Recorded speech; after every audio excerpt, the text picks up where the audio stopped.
Salut, on se retrouve pour une nouvelle vidéo avec le Dixit.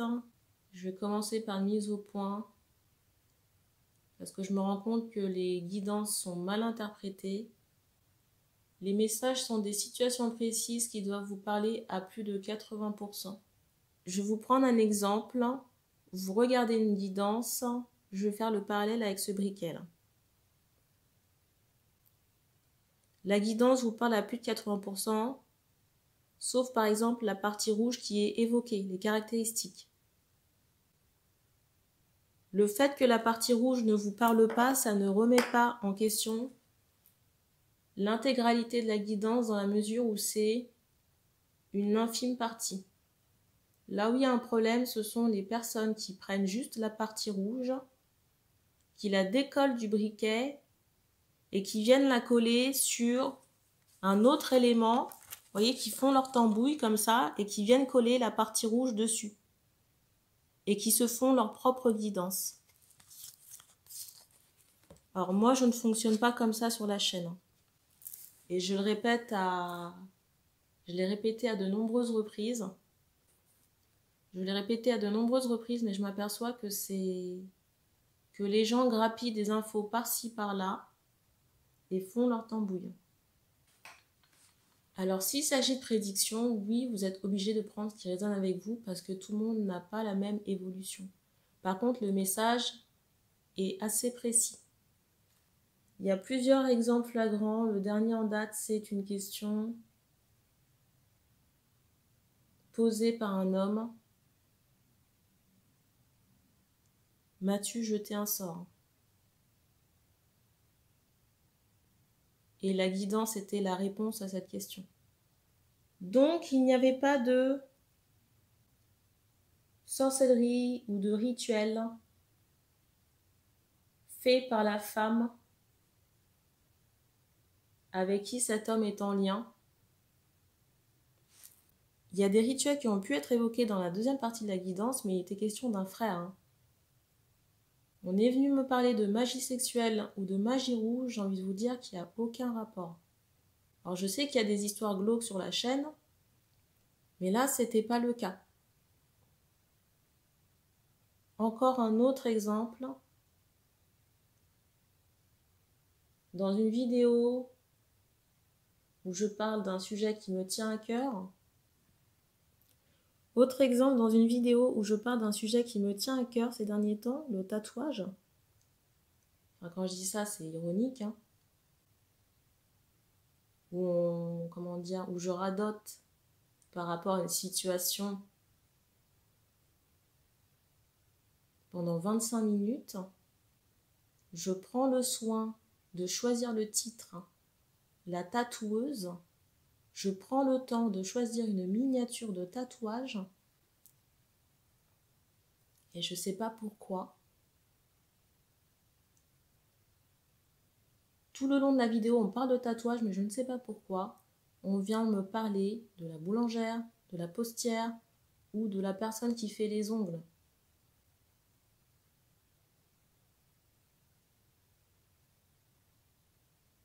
Je rappelle que je ne couvre pas les situations de chacun dans chaque message. Il n'y a pas de message à chaque vidéo pour les mêmes personnes. Ça peut être dangereux dans le sens où vous vous appropriez des informations qui ne sont pas les vôtres. Vous pouvez prêter des intentions ou des actions à l'autre ou à la personne avec qui vous êtes en lien qui ne sont pas forcément le cas. Pensez que vous êtes en relation d'âme avec quelqu'un alors qu'il s'agit d'une relation lambda ou d'une relation karmique ou toxique. Karmique, pourquoi? Parce qu'il y a un enseignement à tirer, ou alors parce que c'est quelqu'un que vous avez rencontré dans une vie antérieure sans que ce soit un lien spirituel. Ou alors encore prêter penser qu'il se passe certaines choses chez des énergies tierces alors que ça n'est pas le cas. Mais parce que les gens ont grappillé des infos par-ci par-là et se font leur tambouille après avec leur guidance.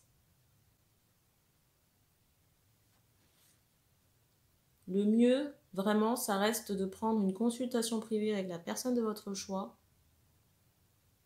Et aussi, j'ai envie de dire, de faire preuve de discernement. Si vous êtes objectif avec vous-même, il y a des informations qui ne vous concernent pas. Que ce soit sur la chaîne ou sur d'autres chaînes. Parce que je vais vous prendre encore un autre exemple. Vous savez que vous êtes en relation avec quelqu'un, que vous devez vous manifester et vous bouger. Mais si vous passez votre temps à regarder des guidances où il y a marqué « Oui, votre autre va revenir, votre autre est en chemin », je peux vous dire que vous allez rester longtemps à attendre sur le banc comme le squelette, le temps que la personne revienne. Surtout si c'est à vous de vous bouger.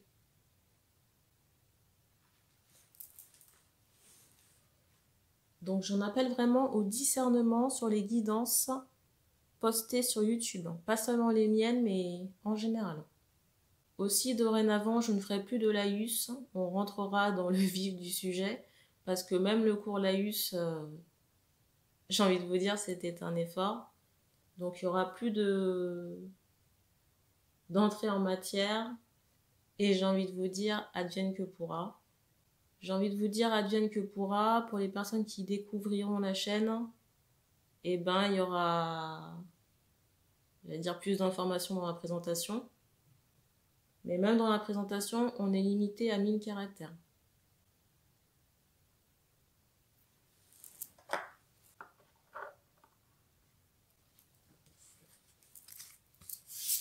Et les cartes serviront de support à la canalisation comme d'habitude.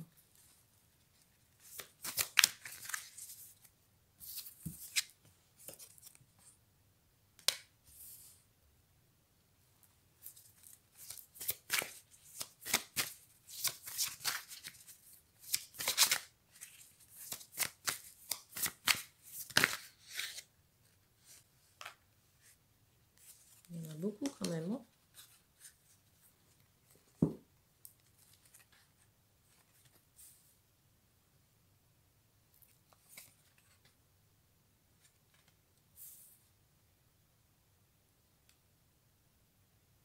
Alors, je ressens des personnes, vous voyez, qui peuvent être blasées par rapport à ce que j'ai dit, mais sincèrement, imaginez ma détresse quand moi, j'ai passé 25 minutes, voire plus, à faire la vidéo, et j'allais dire qu'on vient me refaire la guidance. Je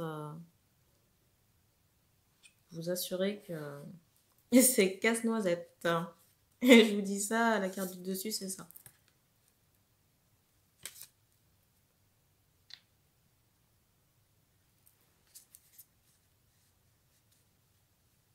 Donc là, on m'envoie cette idée qu'il y a des personnes ici qui ont des choses à transmuter.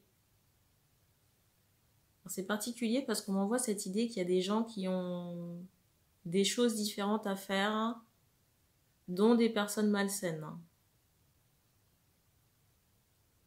Enfin, quand je dis dont des personnes malsaines, c'est qu'on m'envoie qu'il y a des personnes qui ont de fausses intentions ou qui ont comment dire, une nature, on va dire, un peu bancale, mais qui se manifestent quand même. J'entends ce mot jalousie. J'entends ce mot jalousie, mais on m'envoie cette idée que ces personnes ont un comportement malsain. Alors, pas forcément envers la chaîne, mais j'ai envie de vous dire de manière générale. On m'envoie qu'il y a certaines personnes qui doivent faire des transmutations par le feu pour libérer des entités sur le corps, hein, par rapport à des symboles.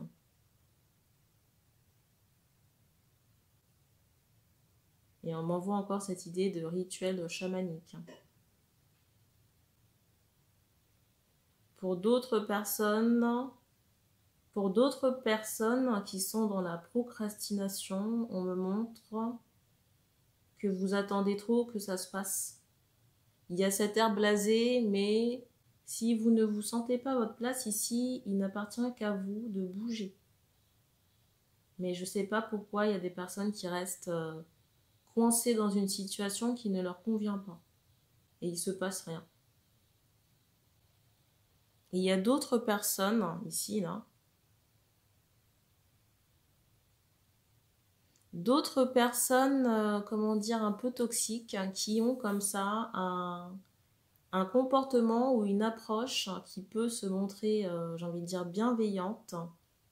Vous voyez, ça rejoint une guidance que j'ai postée.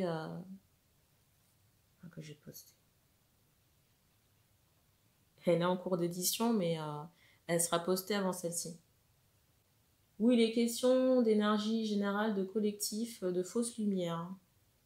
Mais là, vous voyez, ce sont des personnes qui viennent à vous pour, j'allais dire, vous féliciter ou montrer, j'allais dire, un semblant de bienveillance, mais il y a quelque chose de toxique dans le comportement. Soit vicieux parce qu'il y a des attentes, vous voyez, par rapport à cette fausse bienveillance, ou alors de la jalousie, vous voyez, ces personnes attendent de pouvoir grappiller quelque chose.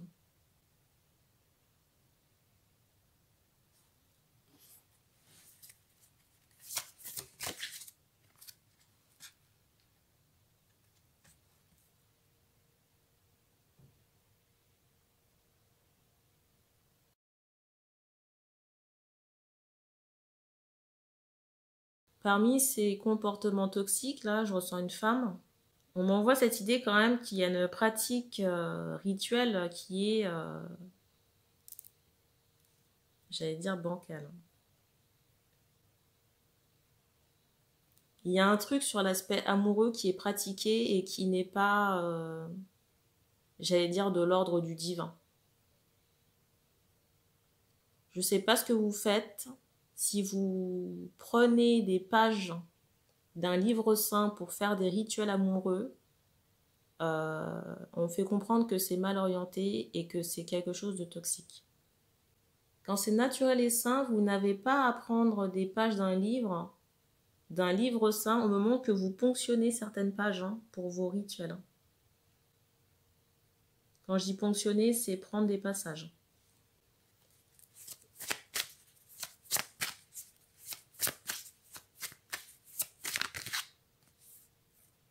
Et ce qui est particulier dans ce comportement, c'est que, vous voyez, il n'y a aucune, comment on appelle ça? Il n'y a aucune remise en question.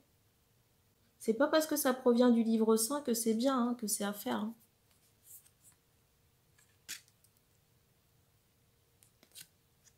J'entends, on n'encourage pas. Pour les personnes qui s'adonnent à ces activités-là.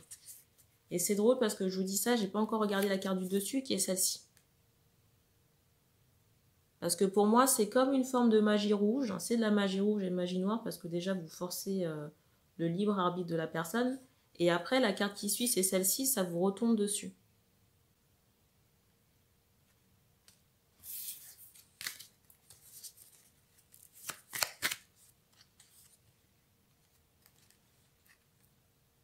Et on me renvoie encore cette idée du renard. Et en plus, je ressens, vous voyez, du vice parce que les personnes en question peut-être préparent à manger ou à dîner ou peut-être un verre, vous voyez, comme j'allais dire une potion à boire pour donner ça à l'autre personne. À quel moment c'est du spirituel sain, ça?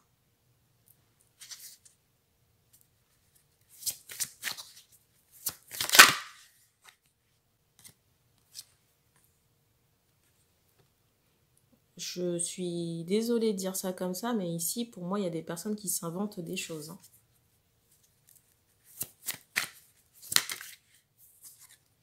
On me remontre encore des gens qui utilisent des livres, des pages de livres pour faire des rituels.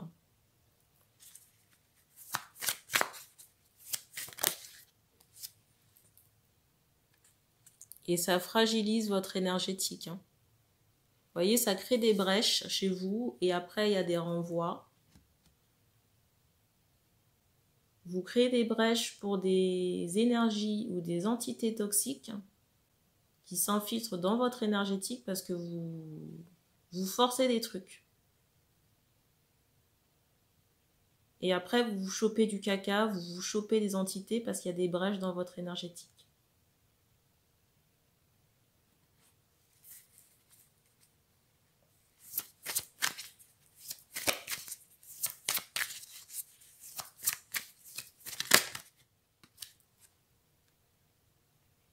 carte. Pour terminer, parce qu'il ne me reste plus beaucoup de temps sur mon stockage.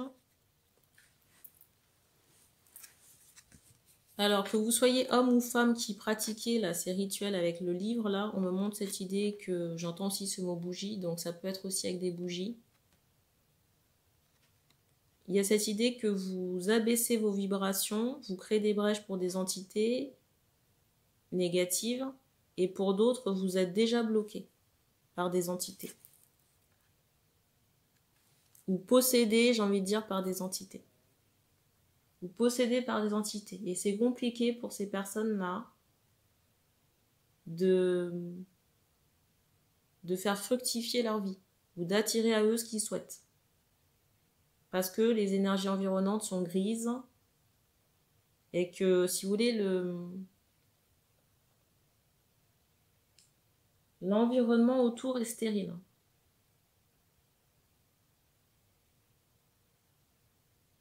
Mais on m'envoie encore cette idée que c'est à cause de la pratique rituelle.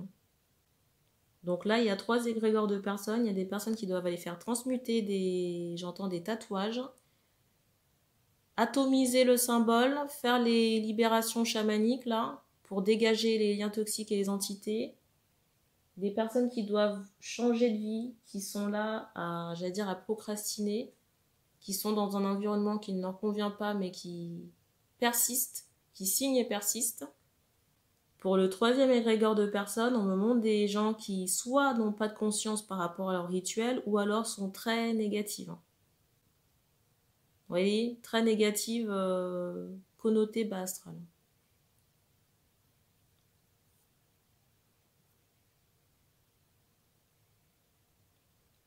Mais pour les personnes qui emploient des rituels en pensant que c'est sain parce que ça provient d'un livre saint, il faut arrêter. Hein.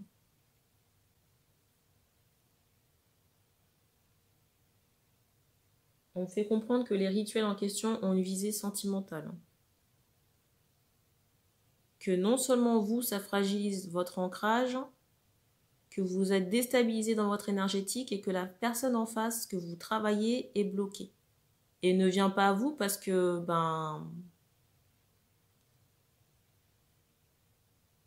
elle est bloquée par des entités. Quand vous êtes en lien d'âme, ça crée des brèches dans le lien et ça permet à des énergies toxiques de s'y engouffrer. On ne me donne pas plus d'infos dans cette guidance, donc merci d'avoir regardé cette vidéo. Et puis on se dit à bientôt.